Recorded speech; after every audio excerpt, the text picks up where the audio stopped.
আজ কেন সবই হলো চেনা দিন, একসাথে গড়া কত স্বপ্ন ছিল, সময়ের কাছে সবকিছু হারিয়ে গেল।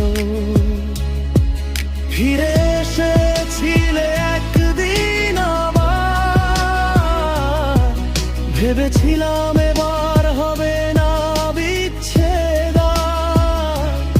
কিন্তু ভাগ্য বুঝি হাসলো আমার সাথে।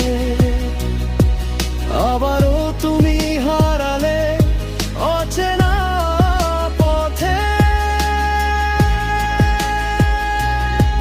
যদি কোনো রাতে হঠাৎ মনে পড়ে আমার নামটা নিও চুপ করে, আমি হয়তো থাকবো না তোমার পাশে, তবু ভালোবাসবো তোমায় নিঃশব্দ ভালোবাসা। যেদিন তুমি অন্য কারো হবে, সেদিন কি